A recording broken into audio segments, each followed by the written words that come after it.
But as I've been reporting this story, as Rachel has and others have, I've also found a lot of laughs and giggles and people saying, wait, this is the kind of thing that happens all the time. You should see what the quarterbacks do to shine a football up or scuff it up. Or Aaron Rodgers apparently likes the overinflated football. Tom Brady likes the underinflated football. So the NFL is in a very interesting situation. This season, of all seasons, we know the Ray Rice video, all the things that have happened. Roger Goodell will be looking at this seriously.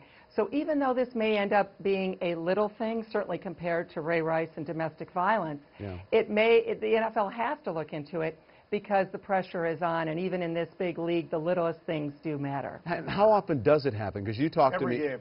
Every game, every team, everybody tampers with the ball. The rule is there, and they need to enforce the rule. And if they want to change the rule in some way, or they want to change how the ball is presented by each team, they should do that. But right now, everybody's doing it. Matt Leinart tweeted about that. But doesn't the ref touch the ball every play? He does. And they wouldn't know? You would think so. But, you know, to be honest with you, they don't actually handle the ball to the extent where they're going to be really making sure, hey, is this ball lighter by a little bit or not? But the players are. Mel, aren't you a Patriots fan? Hell yes, I am. I'm here in Boston right now, Don. And so what should happen to your team if this is true? Well, look, couple things I want to say. If it's true, I personally believe that if you're a cheater, you should have the goodies taken away, which means they should have the win vacated and they should have the Colts go to the Super Bowl. However, I want to point out that when the balls were taken away at halftime, the Patriots did go on to score 28 more points. So anybody that thinks that it would have made a difference in the win is smoking something.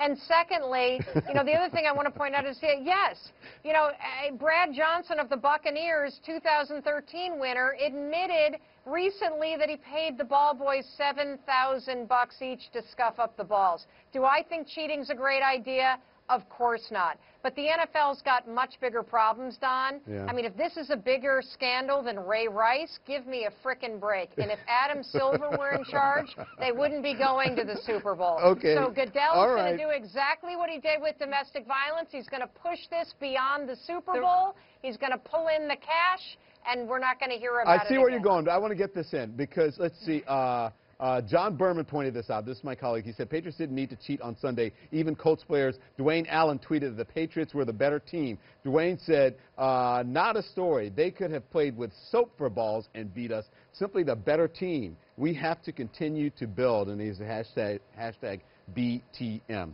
Okay, so I'm going to do a lightning round here, and I'm going to start with Rachel. Rachel, if all of these allegations are proven to be true, should there be a punishment, and what should it be? Quickly, please. Yes. If they are true, then there should be a punishment. They are not going to vacate them and pull them from the Super Bowl, but they could suspend Bill Belichick from the Super Bowl or certainly suspend him for part of next year, and that should happen if he is shown to be involved in that. You're shaking your head no. I'm shaking my head because I don't think Bill Belichick has anything to do with this. This is Tom Brady. This is the equipment staff. It should be a financial fine of some sort. $500,000 makes sense to me. And draft picks and make it hurt. Not just one first-rounder, two first-rounders. I'm being told I have to go, so Christine, quickly. Yes, fine, and maybe a draft pick or two, but I don't think they'll even resolve this until after the Super Bowl. Mel? Yeah, nothing's going to hurt unless they get yanked from the Super Bowl, so whatever. All right. Deflategate. Deflategate. That's right. Thank you. Here you go. You can have, you can have these back.